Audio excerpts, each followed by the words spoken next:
One thing that you'll see in mixed martial arts is you will see a major musical chairs of champions. Whoever's I mean, I can remember when Stipe tied an all-time record, a record I didn't even realize he was tying. He tied an all-time record for title defenses, guys, and guess what that record was when he did it? 2. When he broke the all-time record for title defenses, 3. Now, there's not very many walks of life where 2 or 3 is a high number. But in this sport, it is. And I hadn't even realized, I just realized the champion was popping around all over the place. But one of the things that had happened, and I think I'll use Stipe as an example because he does have the record, whether you want to say 2 or 3 is short-lived or not, and you'd be fair to say that, it still is the record. So let's look, what was a little bit different about Stipe? Well, let me tell you this. What anybody is going to say, and you guys included, hey, I'm going to give you a whole bunch of money. And you go, well, that won't change. I won't change. Okay, fine. Hey, I'm going to give you a whole bunch of success in your field. Well, that wouldn't change me. Okay, fine. It actually does in some ways, and some of those ways are outside of your control. By example, if you become the champion, there is a built-in media tour that you will go on. You will be in LA before you know it. It doesn't matter if your home's in Wisconsin. You will be on an airplane to LA because they're a media mecca, and you will make the rounds. You will then be on an airplane to New York. And it doesn't matter if your home is in Ann Arbor. You will be in New York because it is a media mecca and you will be making the rounds. But what does that do? 1, that pats you on the back. 2, that builds you up. Okay, fine. Maybe you're mentally strong enough to read what they say about you and not actually believe it. Great. That'd be a great skill if you had it. But it does another thing. It takes you away from what got you there. If you're in LA or you're in New York, you live in Wisconsin or you live in Ann Arbor, you're not at your gym. You're not with your coaches. You're not doing the same things that you were doing to get you there. That's a built-in mechanism that is very hard to beat. I have seen a couple of people kink the system. Ronda comes to mind. Ronda, for a large period of time, was able to kink that system. Why? She lived in California. She actually could do the media and still be at the gym. Okay, great. Daniel Cormier comes to mind. Daniel Cormier, to his own expense, hires a coach, gets the coach a hotel room, and gets the coach a plane ticket, and anywhere he goes, he has a coach with him. So he can go do the media, he can go do the rounds that are built in, he could do all of the photo shoots and all the things that they need with him with a gold belt over his shoulder, and still get his workouts. Stipe. I argue for you that one of the reasons Stipe Miocic was able to go as far as he did and conquer and, tie with the 2 and win the record with the 3 is because of being a fireman. Before you go, Chael, what's that have to do with it? Well, he never gave up those hours.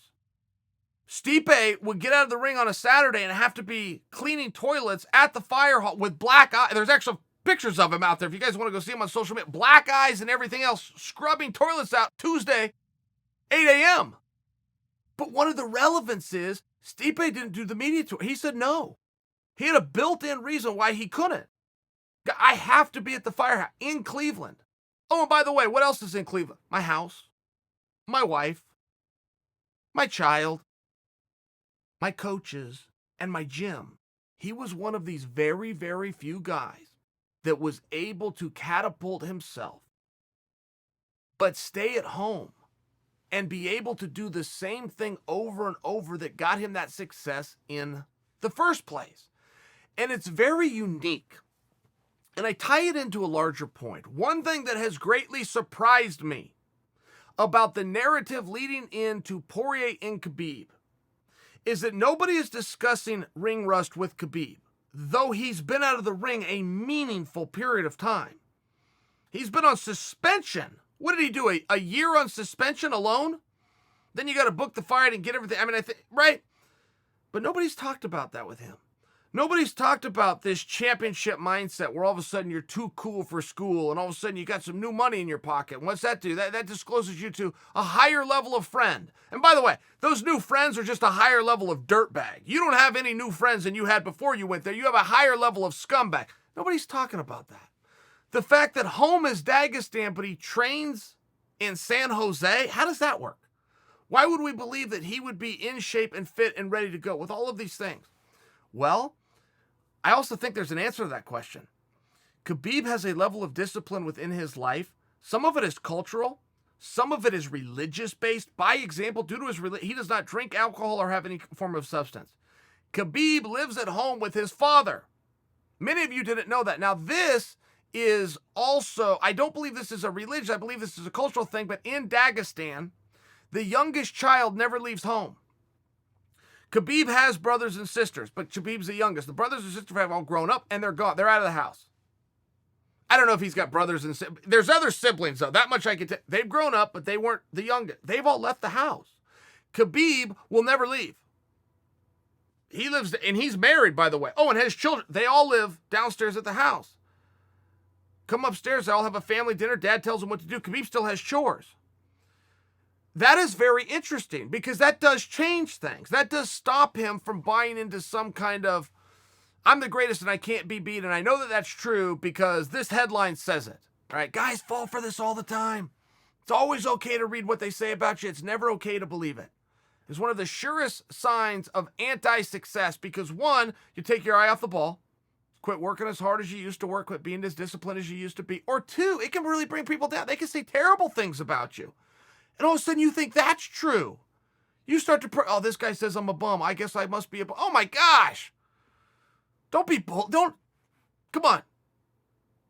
Come on. Either don't read what they say about you or but don't believe it. Either way, don't believe it. And it does appear that Khabib is in a situation where he has some real built-in disciplines. He has some real built-in routines. He's not out late at night. He's not going to pop up on TMZ in a fist fight outside of a bar, as we've seen some other guys do. It's just not going to happen. And I think there is some of that built into why we're not seeing a typical narrative here of will Khabib be in shape? Will Khabib be fit? Is Khabib as focused as he used to be? I think that there is a type of invincibility built around Khabib for buying into some of those lifestyle changes and habits that the road and travel and media tours, the effects that we've seen it have on other athletes. There appears to be with you guys do not appear to be questioning Khabib's commitment. I don't know why you're not questioning it. I've attempted to hypothesize, but I'm also sharing with you that's why I don't question it. And I cannot assure you that he's a better fighter than Dustin Poirier. Khabib has a belt, says he's the best in the world. Poirier's got a belt, says he's the best in the world. These guys need to contest this. They can figure that out on their own. But as far as Khabib showing up ready and prepared, I think we all at least can concede that we believe he'll do just that.